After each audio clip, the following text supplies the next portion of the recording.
go through some licks that I directly use on the album, and there should be some literature around here. I got it. You can pick some up over there. And go through some licks that I do directly use on my album and show them to you, and hopefully you'll be able to take those and make a lot of new things out of them for yourself.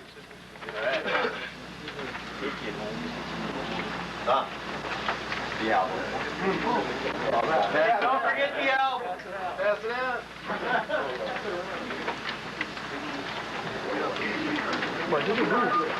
Good man. Well done.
Info Blue. It has Dean Castronova on drums from Bad English, who some of you may have heard of. He's definitely a monster. A brand new bass player called John Onder, who's featured in that song, and he's pretty shredding too. Yeah, the album has a lot of other guests on it, and there's plenty more shredding on it too.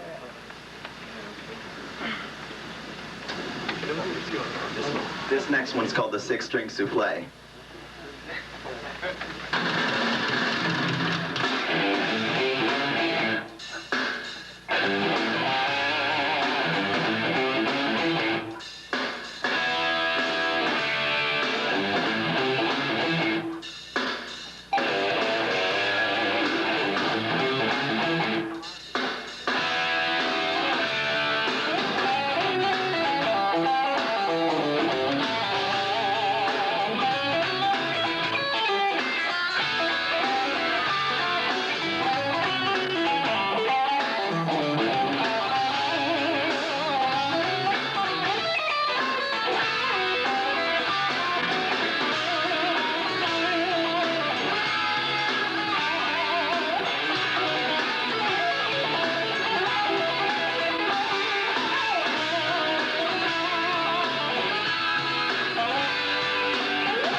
excuse me. And that song was inspired by a guitar player here, Craig Soderbergh, who happens to be standing back there. And this next one is called Wrecking Ball, followed by Mississippi Mud.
those are all songs from the latest album, In for Blue, on Shrapnel Records. It once again has Dean Castronova. Key Marcello plays a guest solo on the album and does a great job.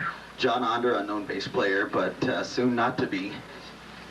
Guys from Terrence Trent D'Arby and Night Ranger both contributed tracks respectively.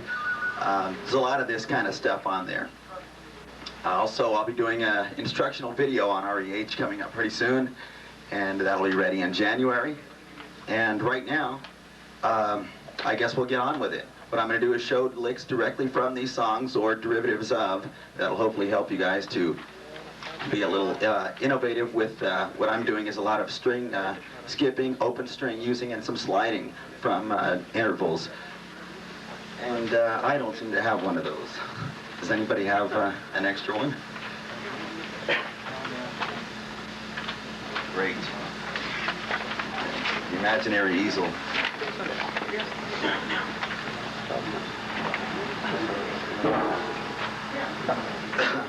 The first lick is something I did out of a lot of chromatic notes in E major. I use it over a dominant chord, and this has a lot of chromatic notes in it.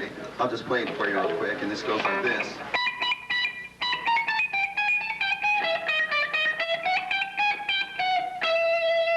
Is the lick, and you might say, well, golly, that's like a lot of chromatic notes, so what? Where's the root? Where's the third? Where do you get your tonality from? This lick revolves in and out of the third, which gives it the E tonality from a dominant third.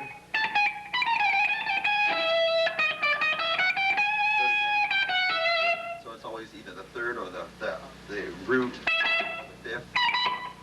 That's where it gets the dominant tone. And there's a lot of neat things you could do with this. First I'll just play this one.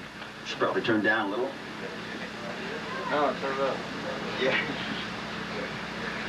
Just a little. This one sounds like this, and this is what I used on the first song, In for Blue, in the breakdown.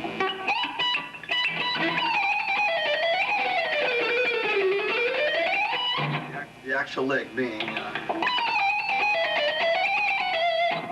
what's really neat with this is you can just repeat it over and over in octaves.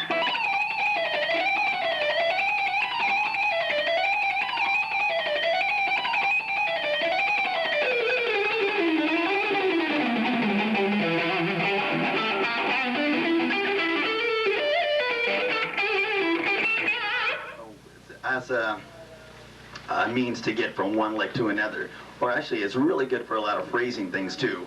For instance, yeah,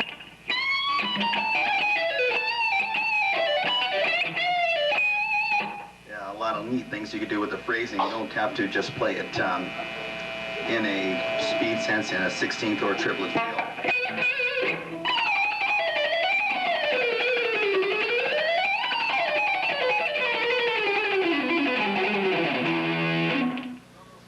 Fun, and it works well over a lot of different chords.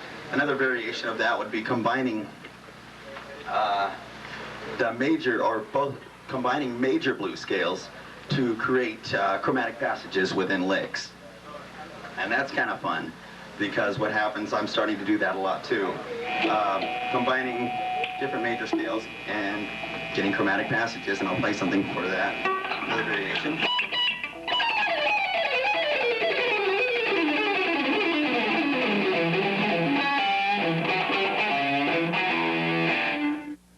How that kind of works in a nice, once you get over E dominant, where you get a lot of chromatic notes, but they still seem to work well.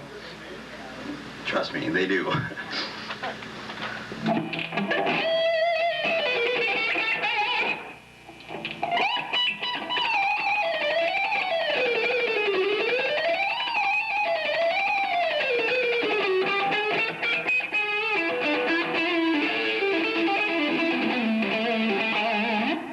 What I'll do when I'm using this in a dominant sense, you know, using the flat 7, I'll still go ahead and use the let's say in E, I'll use the G to get to the third, and that also lends a nice tasteful flavoring in dominant.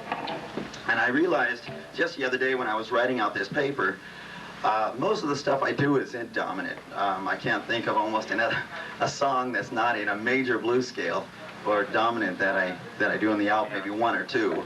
But most of the stuff is that kind of a feel. And when you have that in those kind of feels, a dominant feel, you can use a lot of passing tones, and that's why number one works great. Also, if you want to take it to A, and once again combine major blues scales to get chromatic passages with the notes, they sound really good, and here's something else in A. And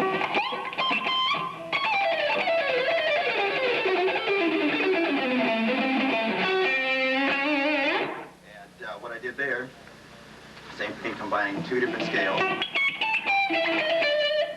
What I'm doing, actually, I'll break it down for you. I'm using an A major 3-note per string blues scale.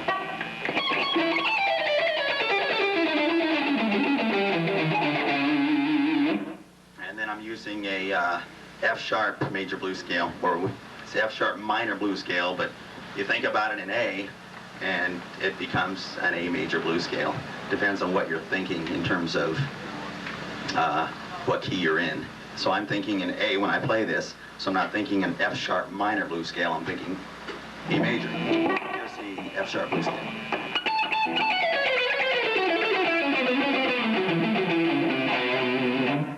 Most of you familiar with the 3-note per string blues scale? Anybody? Well, now you are. Hopefully. So when I combine both of these, it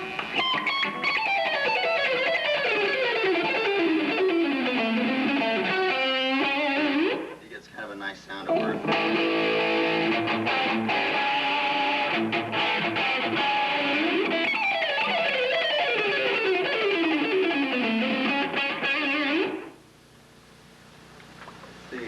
The next lick that I'm just showing here, example number 2, is kind of like a slidey thing. And what I'm doing is sliding in intervals, working around, once again, the third, the octave, or the root and the fifth, and getting octaves of that. This one sounds like this. I don't even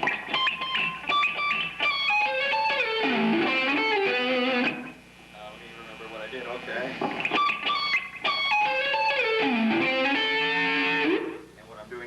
Just sliding again once two different parts of the arpeggio, and it's again the dominant thing, and that's a direct part off Mississippi Mud, the beginning intro. What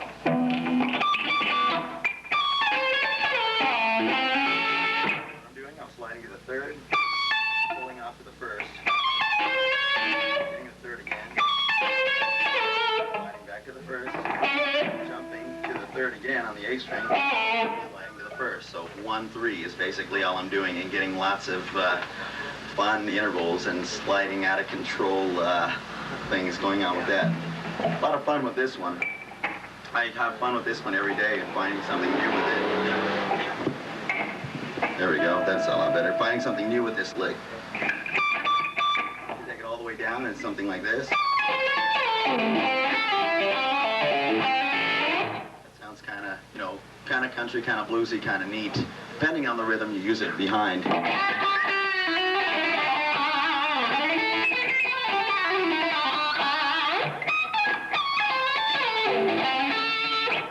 lot of things I do with this in the beginning of the song, for instance, I'll take variations of it.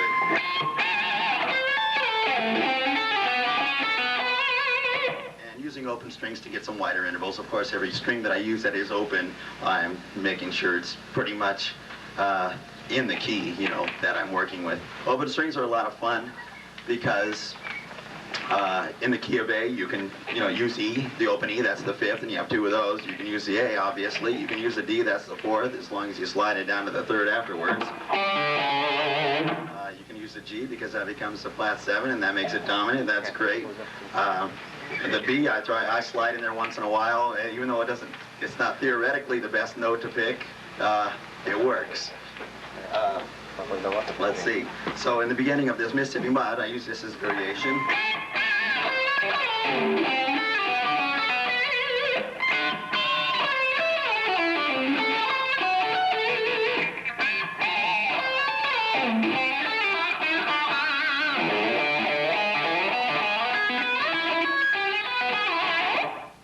lot of neat sliding from what I'm doing. It's just basically going first, third, or root, third, fifth, and sliding in octaves. A lot of fun.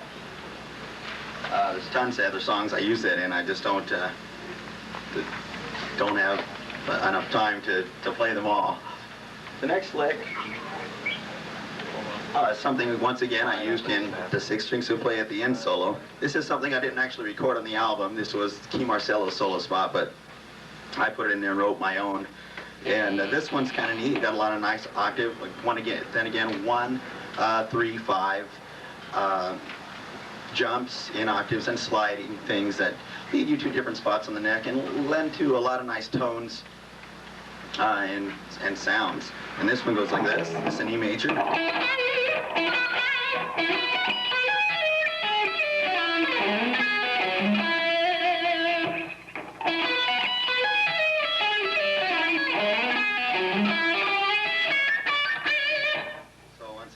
I'm getting the fifth, starting off with the fifth, or the first, sorry, fifth, and getting a major second in there.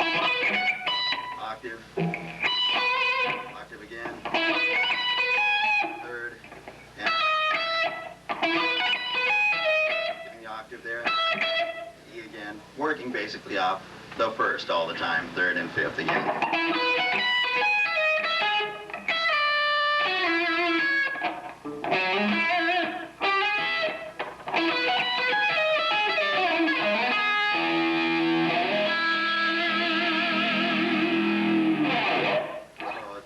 Has a nice blues country flavor for that one.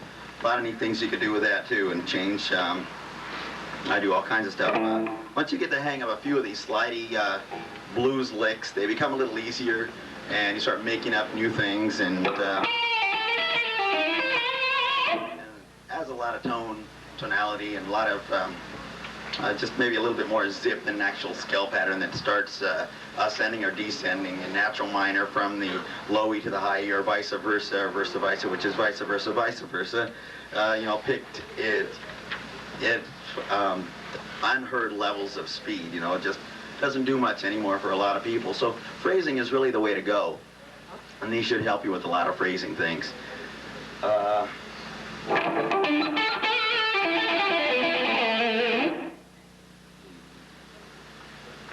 Example number 4. This one is kind of a neat lick, and I use this once again on the 6-string souffle. This one has a lot of nice open string things. Once again, it's based off a major arpeggio. That's all it is. And a lot of times what I'll do is just get a major arpeggio and take an idea like, wow, okay, an arpeggio.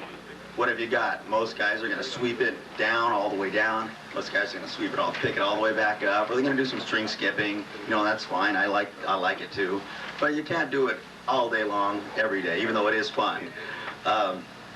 It just gets old, and a lot of people are doing it. So what I've tried to do is take some arpeggios and use some open strings to get wider intervals, so that it sounds like there's a lot of octave jumps and a lot of different things going on, really crazy things. And if you can get something I still haven't got, but if you can get the attack of the string pull off to be exactly to the open notes, exactly the way that you pick them, it becomes harder to tell which ones are pulled off and which ones are picked, and that becomes even crazier when you hear it. You go, that's great, but when you try and figure it out, it's kind of hard. Here's one that sounds kind of nice, just based off a major arpeggio.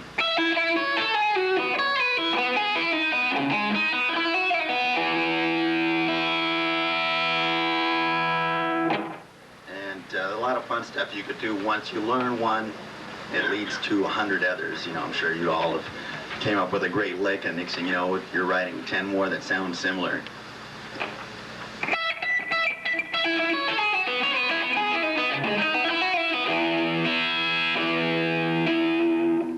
A lot of great stuff you could do with that. You could take it up to the octave E, and it sounds great too, and I use this in a song.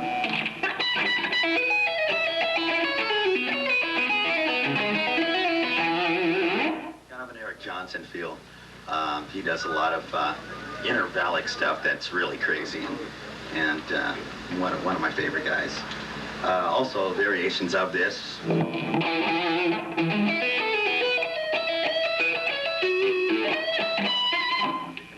Open string thing with using arpeggio sounds, you know, it gives you the wider interval.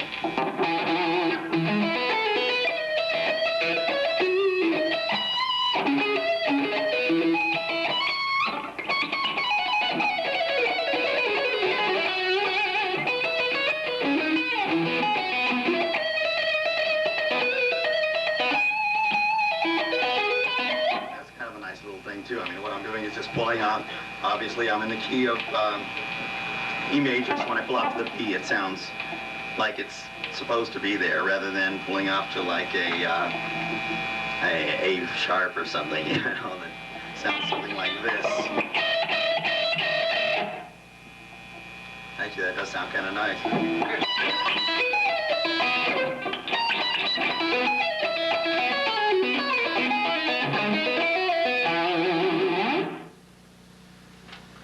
Any questions? Any questions about example number 4? Okay.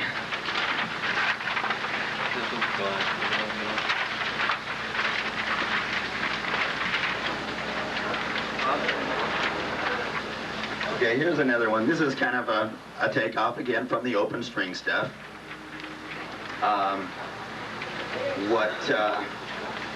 What this one is a breakdown of the middle section of my first song, title track In for Blue.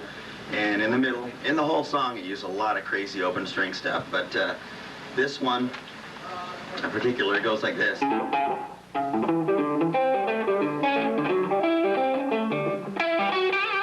of like that real backwoods, home country, chicken picking feel.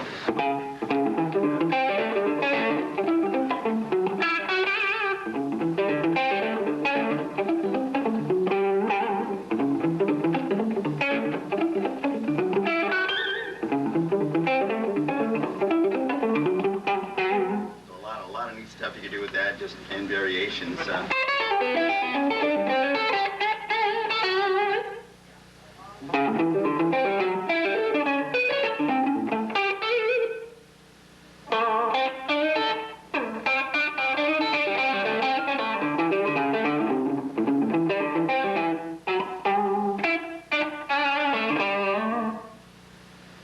Open string stuff is wild, and it can be fun, and you can try this too in the comfort of your own home. Once again, here's another thing that I think was kind of nice. It's combining open strings and slidey things. Slides, we'll call them blues slides from now on instead of slidey things.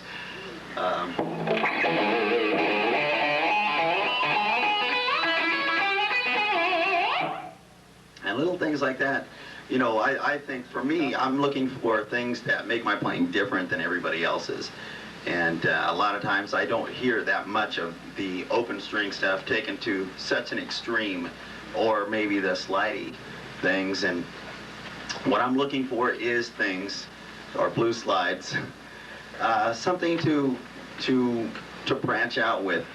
And a lot of times it just takes a little bit of creativity. You know, you sit around in your room and you just work on something until it comes out. Try and put your hands into different positions that may not feel comfortable to you right away, or things that you thought impossible.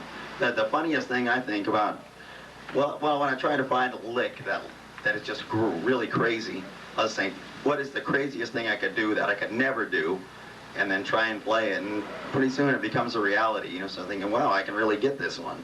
You know, another 4 hours on the metronome, 3 days a week, and you know, you have it. Example number 6 is a form of the A major blues scale, and this one is something that I use like all the time. Once again, the other night I just started doing clinics now, so I think I have to start analyzing my playing a little bit. And upon analyzing my playing, I've realized that most of my stuff is based upon the 3 open string major blues scale, or like a dominant arpeggio. And there's a very, very I use this arpeggio shape a lot, the E major 7th down at the bottom on example number 7. That's something I use all the time, and I think I'll use it probably in almost every song at least once. And every solo or melody I'll use the 3-note per string blues scale, and that's almost kind of sad in a way, but after analyzing the last bit of songs, that's the way it is. And there's a lot of, it's still endless. I'm still finding so many things I could do with these things. It's incredible. They're really great for phrasing, and I'll give you an example of this one. This is, you could look at it as an F-sharp minor blues scale, but I'm thinking of it, once again, A major blues. There's the A.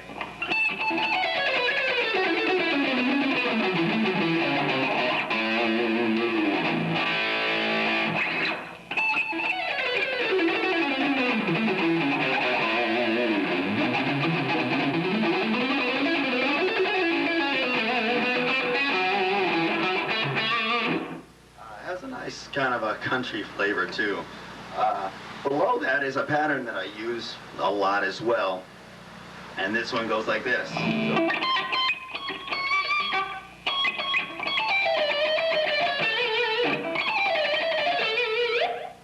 I use it all over the place, and this one is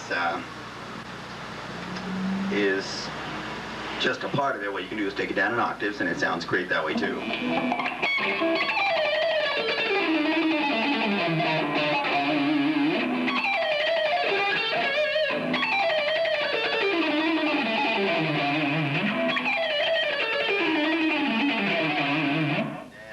Repeat the bottom half over and over again too. That'll please everyone in the household. I'm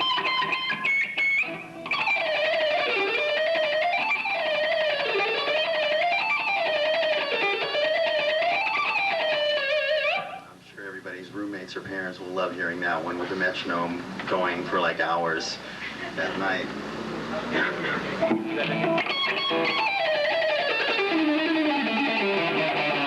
What I'll do a lot of times is take that shape, and here's an example of what you can do with your own licks and just make things creatively happen for you. Let's take this lick for example. Great, it works over A major. Let's do something with it, change it to E. And do a string skipping thing with it.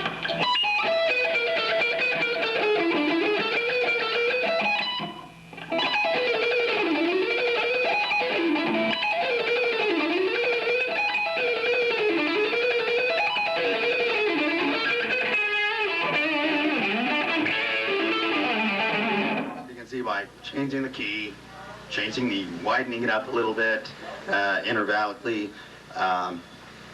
and putting a string skipping thing there, skipping the B string, comes up with a little bit different thing. Here's, let's take it again, and you could also do it with diminished, the string skipping diminished scales. You could also do it with just about anything. I mean, take your pentatonic scales and widen them up. Use 3-note per string pentatonic scales and skip to from the high E to the 21st fret to the low E on the 3rd fret or something, you know, just think big. Take this one and put it in G dominant. I'll do it a string skipping thing. First half is dominant. What I'm doing there is just combining chromatic notes out of 2 different blues scales on the G and the B string.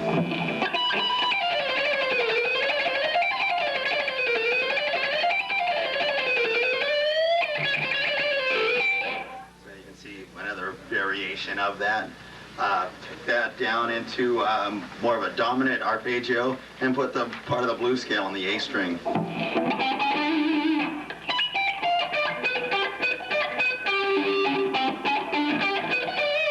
Kind of weird because you get these real wide intervals on the top and then the G string, and all of a sudden everything's compacted down to the A string, and put your hand in this kind of wide, closed, wide, itsy-bitsy spider type of thing.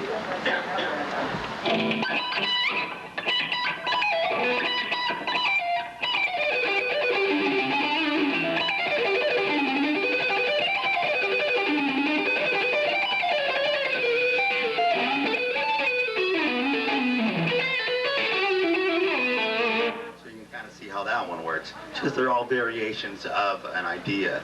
And well, what can I say? You just try as many different possibilities as you can.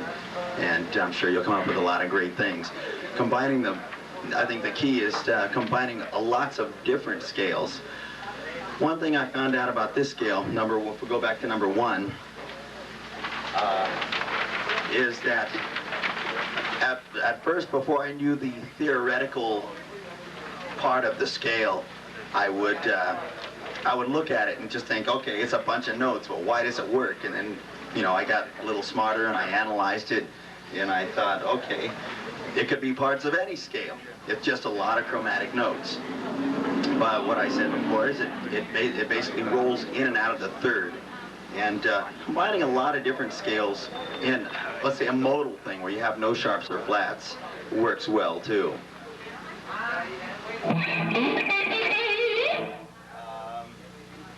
Any questions? Okay, go back to number 7. You guys are gonna make me talk until I'm completely hoarse. The number 7 is you ever have one of those mornings where you just wake up and it's like you're feeling great the night before, and you wake up in the morning and you go, geez, I got a cold. The last thing, the dominant arpeggio, which I use quite a bit, and this one goes like this.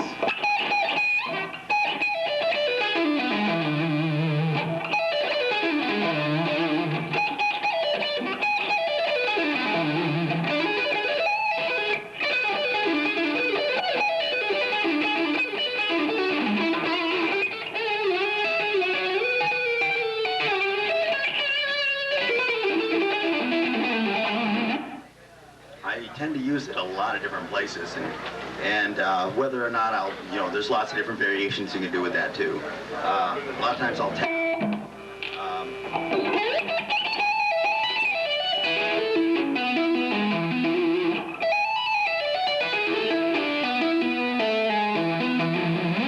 few more extra notes. There's a lot of things you can do, or I'll repeat myself and get maybe 5, 6 notes descending. There's a 7-note descending run, and then I'll go back up to the B string and start again. I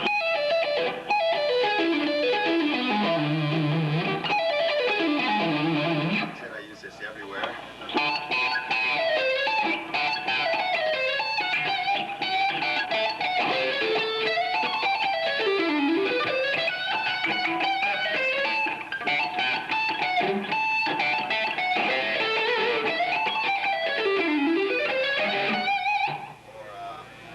Like this after following a string skipping sequence.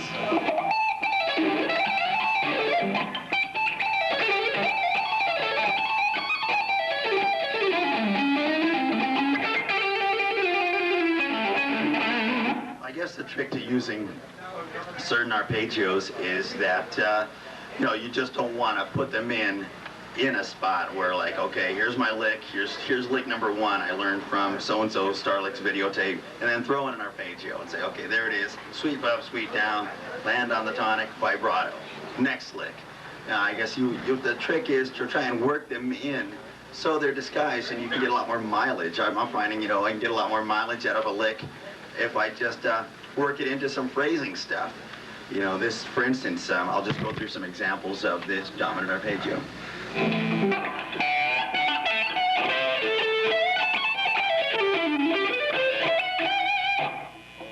perhaps something like this.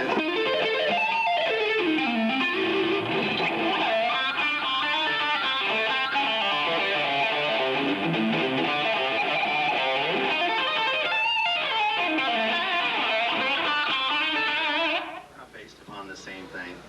You know, you throw in a few chromatic notes, passing tones, and it sounds, you know, like a little bit different of a lick. Once again.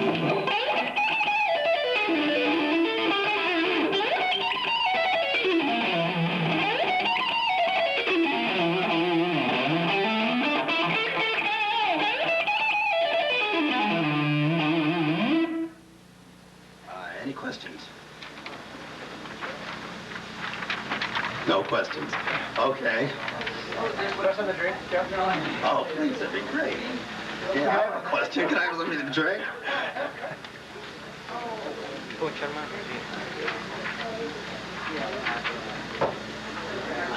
What I'm going to do right now, then, is going to go back through a couple of these examples that I used on the paper and show you how I integrated them in the context of the song. So I'm going to play the tape and then give you example number 1 and show you how I used it, so you can kind of get an idea.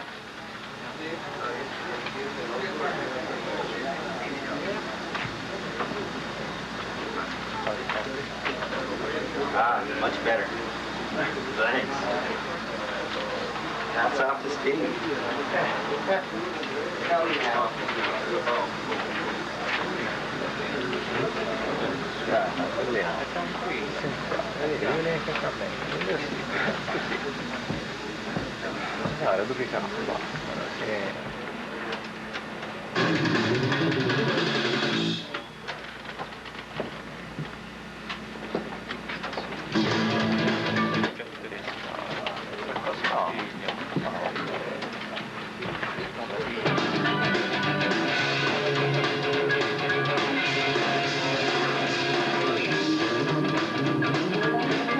Example of number 1 used in the context of the song.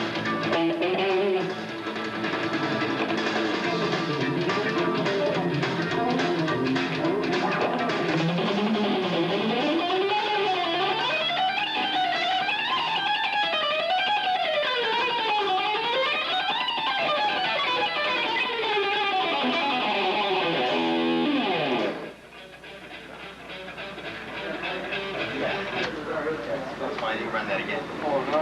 As you can see, here's an example of number 1 used in the context of the song using the rhythm pickup now. As you can see, this once again follows the same tonality of the chord coming up. I'm using a B, a D, a flat D, and my chord change follows that all the way up chromatically as it is, but still working around the thirds and the fifths of each chord.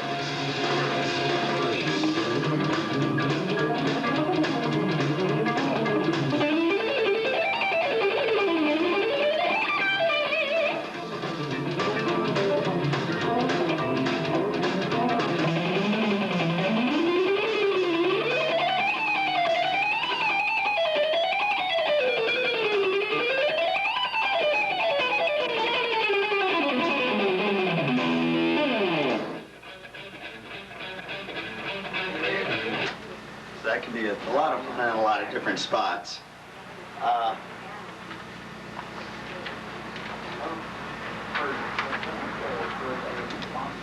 We'll go to number 5. What follows is the breakdown to that song.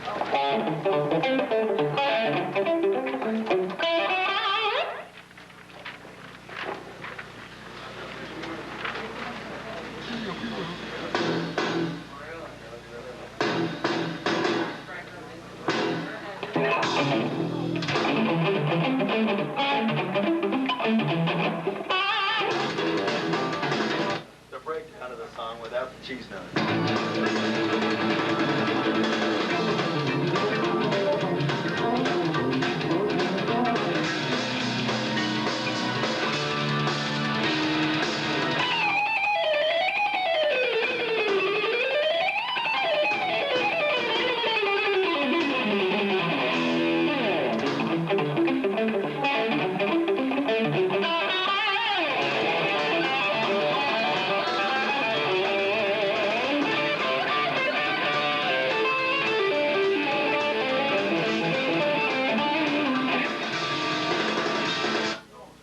Again, a lot of the open string stuff isn't limited to the, as you just saw, it isn't limited to pulling off to the nut. You reach over and bar your, with your second finger on your right hand, or any finger you want, really. I choose that because I can hold the pick still. You can get a lot of nice open string stuff an octave higher. So 2 guitar players can play it at the same time now, in octaves. Yes, we'll probably see that done soon. I believe my other guitar player for the live performance is here, Craig Soderberg, and we're going to be out playing some shows, and that should be really fun. We're going to do all this stuff in octaves and harmony and unison, and it's going to be wild.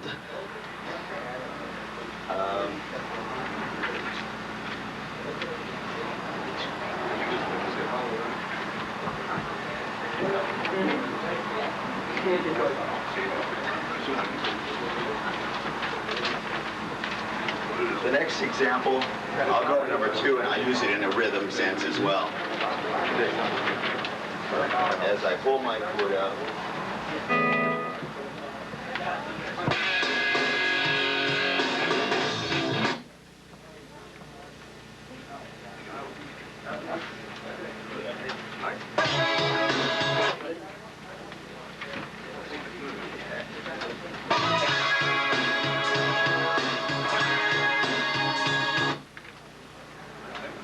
Okay, 1 minute.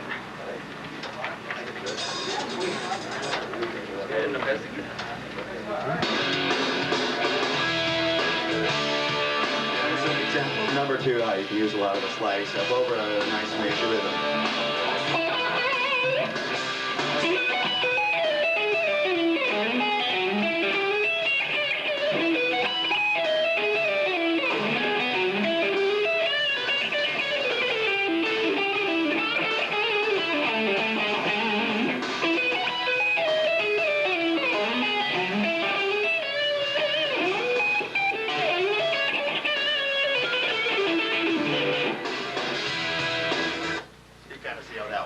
As well. Any other questions? No questions yet. Question. How do you practice? How do I practice? It's hard. I practiced in the back seat of the car while my girlfriend chauffeurs me around. No, there's a lot of when I do get to practice, I guess it varies. If I don't have a lot of time, I'll either try and practice the hardest stuff that I have to learn first. All the stuff I know that I have to keep up on, I'll kind of throw it in the weeds and just try and learn some new stuff if I don't have a lot of time.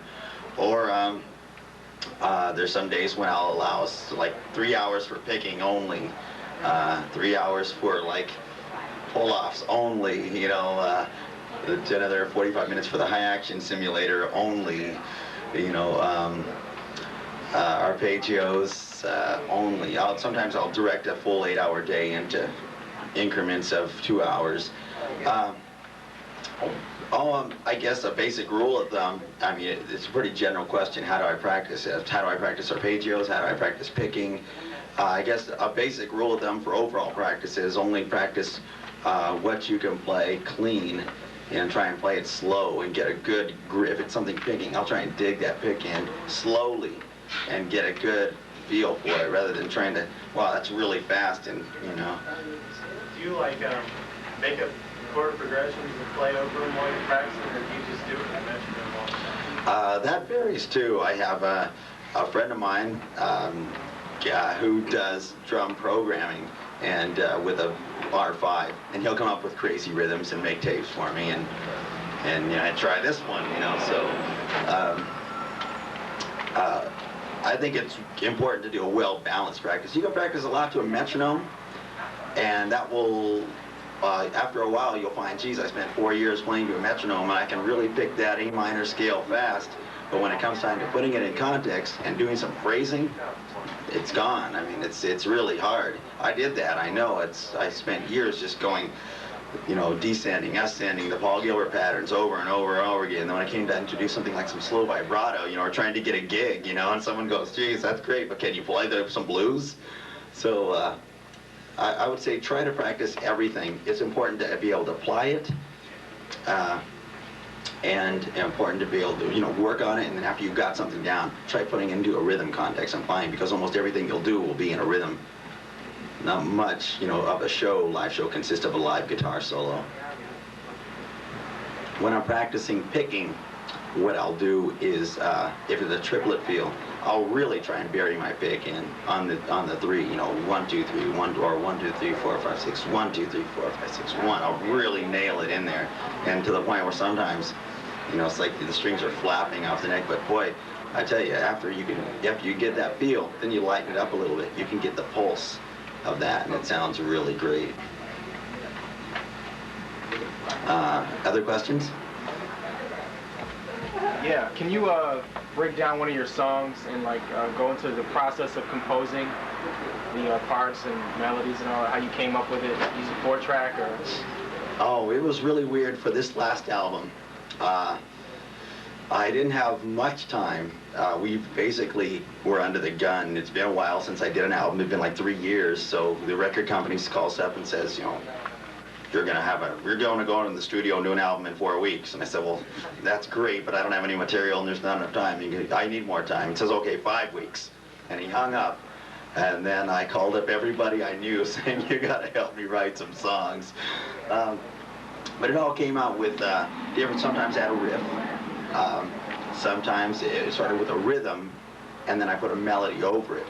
But I would say now, the way that I try and compose, I'm more aware now of than I ever have been as far as what scales go with what chords and how to make the best and target the tonality of a chord through your note selection. There are a lot of notes you can play that sound good, that of course they're in the scale. You know, you're an A minor, an A minor progression. When you go to the F, you know that the B is in the scale, but boy does that sound terrible. You know, it's that same thing again. So I'm learning more now about targeting the right notes. So now what I would do is compose a song is I would come up with a serious chord structure first, something that allows me to move freely from melodies. You know, if it's a very limiting chord structure, you don't have, you can only do so much with. Of course, there are other guys who are better than me who will tell you different. But I find the better the chord structure, the more I can get in with it. And then I'll go back and find target notes to either the root third. If it's a 7th chord, I'll make sure that 7th is prominent in my melody, very, very prominent in the melody. If it goes down to into a major chord, then I'll find the 3rd or 5th or whatever sounds good with the melody. Then I'll alter. This is the way I'm writing now. Then I'll alter. If I hear a melody, then I'll go, wow, that sounds really cool, but the chord progression needs to change. And then I'll start altering each one to fit something that sounds pleasing to me. As far as the last album, it was mix and match, and a lot of it was improvised in the studio. But once again, through the help of my friend back here, we just got the 4-track out of the drum machine and started going for it. And some of the stuff, I tell you what, 90% of the demos didn't make it to the album, and everything was pretty much improvised in rehearsals and in the studio. There's some good things about that and some bad things about that. The good thing is you get some spontaneity going that you would never, you know, gosh, I'll never be able to do that again. And I think I'm right sometimes. And then the bad thing is you get a good take of something you like. It may be good and have a raw feel to it, but not a lot of conviction. Like you've been rehearsing that part for weeks and weeks, and you're getting ready to go in the studio and nail it. So there's some trade-offs to that, but there's been a little bit of both of that on the album. As far as writing goes, again, I'm finding out more so how to target the tonality of chords. So I'm actually changing the songs now, even though they're still on the album that way, for my personal pleasure and the listener's ear. I'm going back and changing melodies here and there that I think would have been stronger notes for the songs. Are you real conscious of like a form, like ABA form, or you just like feel, like as far as the song goes, like the intro and your verse and chorus, or you just go by feel? Every song's different, you know. You can't have a whole album full of, if it's instrumental, a whole album full of intro, verse, chorus, bridge, solo, second bridge, verse, chorus, out. So that's generally the way I like a good hook, you know. So a nice riff intro, and then a good melody line, right? The same way, most of the time I structure them the way a vocal song would be. Sometimes if they're a little more sporadic, you know, it's nice too, where you just have an abundance of what appears to be glued parts together, you know, for at least one track. But otherwise, pretty aware of the verse, chorus, bridge, verse, chorus, solo, out thing. Yes. What do you think about economy picking? Economy picking, Frank Gambale. It's awesome for him. I still find, and I teach this. I teach. By the way, I teach at the Santa Ana Carvin store in Santa Ana. So anybody who's might be interested in coming down and checking lessons out, you can call the Santa Ana store or leave your name and number with the girl running the video camera, and I'll get back to you. But economy picking is something that is very specialized, and I tend to think that alternate picking, straight alternate works better for me all the time, and it's very, very aggressive, and it works for a lot more things. Frank's great, but gosh, it would take forever to change my style now, and what works for him may work for someone else, but not necessarily for everybody. I think alternate picking, though, is pretty much the wide common denominator that all guitar players, the common medium that most people use, or should be, in my opinion. Questions? Questions? How was it working with Dean Castronova? Oh, it was great. Yeah, he was great. Yeah, he's a great drummer. Dean did the whole album in like 6 hours, not after hearing any of it at all. Didn't send him any tapes or anything. He was just great. As to your question about Dean Castronova.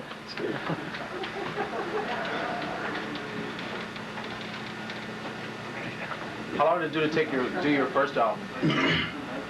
Oh my God. What seemed like an eternity. Why did it seem like an eternity?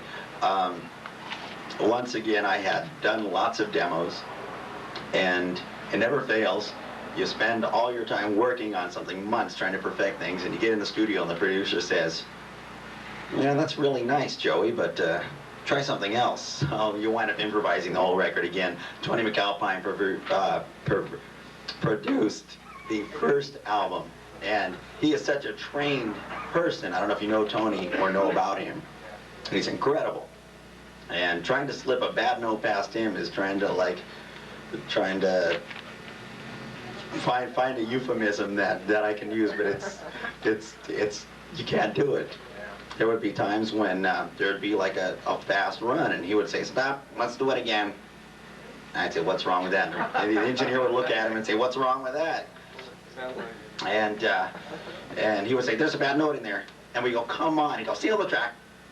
And he would listen, and he'd slow the tape down, and he would count the notes. He'd go, "It's a 15th note." And hell, if it was, God dang, it was. And so after the couple times of that, when he said a bad note, I said, "Okay, let's do it again." It took a long time. In other words, we rehearsed up there at the studio. We worked on it. I took some time off. All in all, to answer the question, like almost about 3 months, but that's not all the time in the studio, you know. Right. It was my first solo instrumental album, with guys like Paul Gilbert and Tony McAlpine sitting in the studio watching me. It was pretty fun, you know, pretty frightening. So why weren't you at his Halloween party? Oh, Paul? No, Tony. Oh, what was I doing Halloween? Probably the same thing I do every night, every Halloween, every New Year's. I was probably just like practicing 2 hours pulling off, 2 hours high action simulator, 2 hours picking. I don't know. I was probably, I can't think. Oh, you know what I did? I was handing out candy. I swear. That was it. Where'd you get your training? Oh, I originally started off, when I first started years ago, I took lessons from a guy named Lanny Cordola, who you might all be familiar with. He's kind of a local guy and a really hot, well-rounded player, pretty good, who's also a Carvin guy. And then I took lessons. I moved to Colorado, took some lessons from a guy named Johnny Smith, who was like a jazz guy, pretty world-renowned jazz guy. Then I moved to San Francisco upon Mike Varney telling me, if you get out here, I could set you up with lessons from McAlpine. So I instantly sold everything I own except for the guitar and gave all the money to Tony and took to learn some licks. And then after a couple months of that, Mike says, well, if you want, I can hook you up with someone else. And I took lessons with Paul Gilbert. This is years ago. I learned a lot of Paul's stuff, and that was really great. Paul was probably the best teacher I've ever, and that I've ever seen. He's good, and he doesn't mind showing his stuff, you know, and I'm kind of trying to adopt that philosophy myself, you know, give it away because that's the way it should be, you know. I don't mind, and Paul's great. So there you go. Basically, I would say, lately, I haven't had training in a while, but Paul and Tony contributed greatly. And now I just listen to a lot of new stuff, you know, and try and I'm trying to get away from that and trying to be my own player and, you know, use mediums that most people wouldn't use or haven't used, or find some mediums. Even then, here's a better thing that you can do with your playing. Find some mediums that someone has used and just exaggerate it. To say, I mean, you know, don't take it for from a scale from 1 to 100 and just say, okay, I'm going to exaggerate this 10 to a 20. Take it to a 300, and just for fun's sake, and you'll find you'll come up with some great sounding, unique stuff. Take just a medium that someone else has already used and exaggerate it. If they did a 5-fret stretch, use a 10-fret stretch, you know, with your right hand. If they skip 4 strings or 2 strings, skip 5, you know. Or if they're using chromatic notes, try using chromatic notes in harmony octaves, two-handed tapping with this hand doing chromatic and this hand doing chromatic notes in octaves. Just try and go beyond, and that's probably what I'm doing now for training, but it's about time I get out myself and take some more lessons too, because I think they're real important. Are you familiar with Tommy Bolin? Oh, yeah. Yeah, are you influenced by him at all? No, I know, I'm very familiar with him and not too familiar with his playing though, but he's a very respected player and receives a lot of good mentions in press. And there was a little bit of similarity in your playing. Oh, well, thanks. What it is. I'll consider that a compliment, because he gets a lot more press than I do. Well, he's dead too, so yeah. Oh, I mean, to this day, I mean, still people rave about him.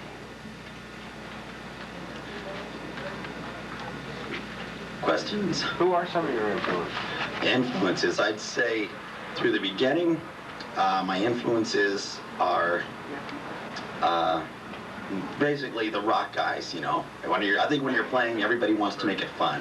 You don't want to sit down and do it, but you just get home from school, you want more homework, you want to have fun. So I think the Ted Nugents and the Aerosmiths and the Jimmy Pages and the, you know, all those bands were my influences. My dad plays guitar, so obviously there was a little bit of an influence there. What style does he play? He was like a blues 60s guy, you know, early 50s blues guy. Him and my parents had a gold record, which went actually probably platinum now, in the 60s, a single called Angel Baby. And see, influences now, I like a lot of everything now, but I guess earlier what made me play the way I did now, Steve Morris, Eric Johnson, you know, I can listen to everybody and pick up something nice, and often I believe that I underrate, as most people do, they underrate themselves, and they hear somebody else and they go, oh, I suck. You know, and it doesn't matter who they are, they go, oh, that guy's great. And you turn on the radio and you hear 20 guitar players back to back now, and they're all good, and you go, oh, God, I've got to practice. So I'm trying to just be very open-minded now and listen to as much stuff as I can and appreciate things. For this album, I think just a lot of blues players. I listened to a guy named Jimmy Bryant a few years ago, an old blue jazzy guy who was incredible, incredibly unique. Try and dig up some of the old records, if I could offer some advice too. Old records from like the 40s. I went through a period where I went through the big band phase. Obviously it was I'd like to think that it wasn't useless, that I got something out of it. But now looking back at it, maybe it was. I'm sure I must have got something out of it, but for about 3 months, I did nothing but listen to big band records, hoping it would rub off and make me some super genius, but I just got stuck with a lot of big band records. But the thing is, I'm always searching for things, you know, and trying to learn licks off anything that's not in my world of, you know, I'm not in the rock world. So when you apply it to rock, people go, wow, that's really unique. Where did you get that? Not, oh, that's a great sweeping arpeggio. I've heard that, you know, before. Or great blues lick. I've seen it, and try and find things that are different. And now, even now, I just getting back to basics. So early influences, rock stuff. Never really got too much into the jazz world. Country, but nice country really kind of, does it for me. Some really good, fast-picking stuff, not the things with words, not country with words. Like Chet Atkins and Mark Knopfler? Oh, yeah, both those guys are absolutely great. And they have nice phrasing. Albert Lee, all those guys really do it for me. And you'll find if you listen back to records in the 40s, those guys are picking faster than some of the guys nowadays, back then on the equipment they had, and it's pretty incredible. But yeah, country without words. Right. What's for the future, pretty much? Marty Friedman is with Megadeth, and Jason Becker was supposed to be with Igloo Rock. Once the solo guys are playing with bands now, are you going to look forward to join a band, or are you going to want to do solo records? Oh, my future. Yes. I would say that my future, obviously all of the above. I mean, I want to continue doing solo records. They're pretty fulfilling, but not in the main, not as a career. Obviously, I want to try and get into a band. Most of the shrapnel artists prior to me have all gone on to do major label things, and hopefully I won't be an exception to that rule or fact. It all depends. I'm writing material now and trying to put together a next project, which will be a vocal project. It's got to lean that way, I believe, for, obviously for commercial success. I mean, let's be real. Most people like music with words.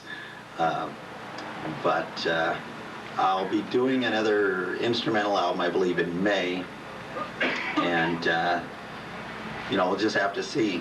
The immediate future, going to be doing a clinic down at the Santa Ana Carvin store on the 7th, shooting an instructional video for REH, doing some more clinics, playing the NAMM show, going on a European clinic tour from there, playing in Japan with Vinnie Moore. But obviously I'll be happy to take any form of upgraded success that comes my way. Questions? Okay. Play. Play. Oh, thanks. Yeah. That's the easy part.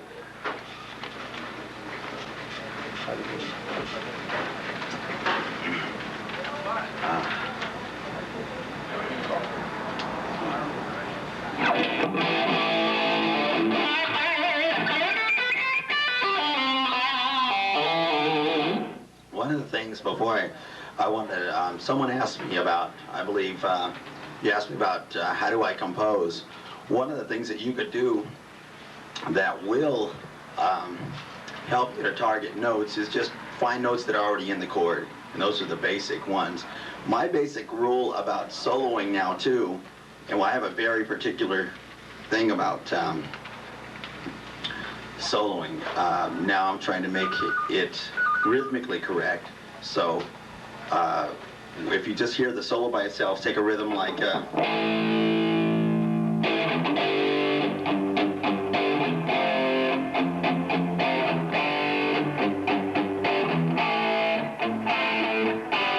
something that's in A minor, has 3 chords, and has a definite rhythmic feel.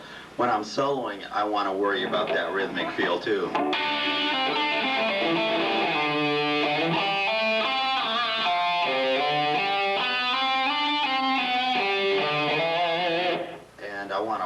you have that feel. Also, when I'm soloing too, I want to worry about the tonality. So when the music stops, I can still hear the chord changes in the solo. That is something that I learned a long time ago and never started practicing until now.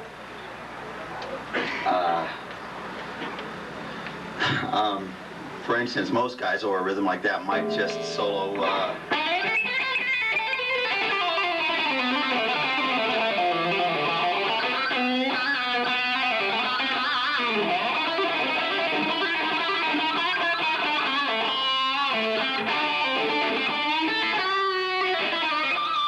but I don't hear the rhythm anymore. If the band stopped, I'm not hearing the chord changes. It's kind of a rhythmic feel, but be more aware of what you're soloing too. For instance, in that same rhythm.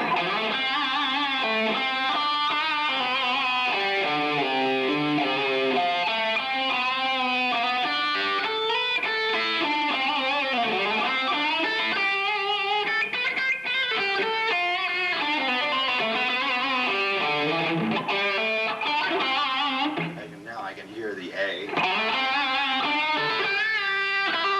the G,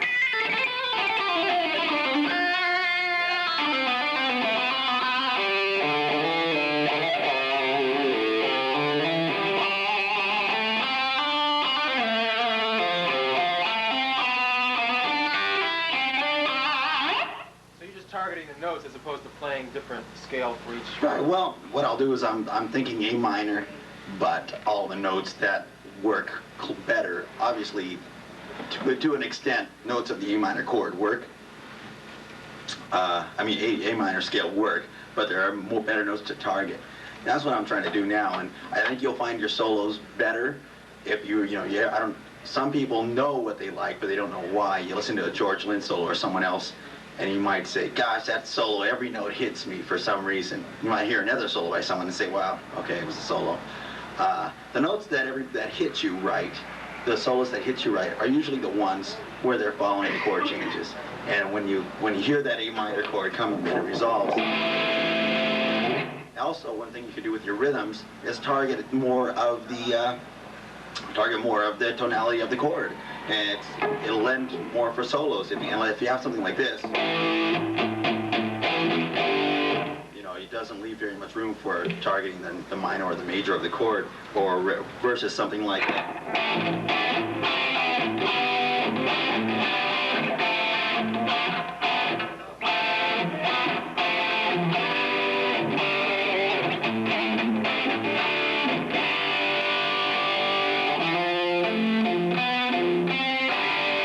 Hear a little bit more of the chord if you get the thirds in there, and then that'll make your solo sound a little better too. But also, what's really good about that too is you have the A.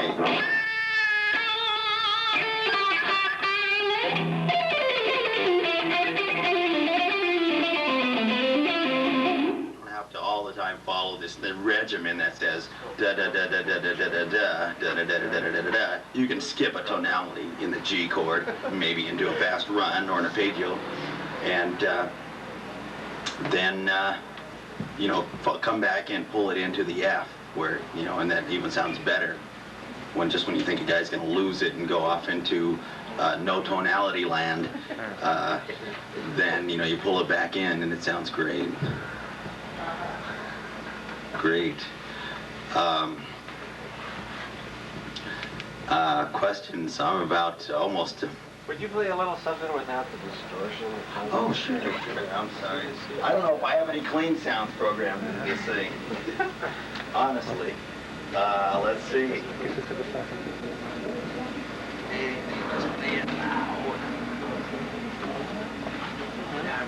Oh, there we go. I don't know what this one sounds like.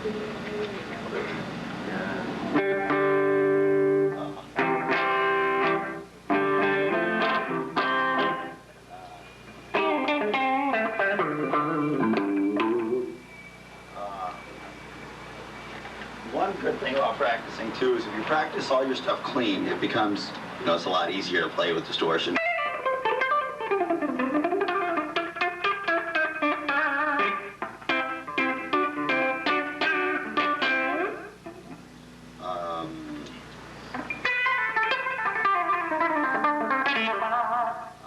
as in.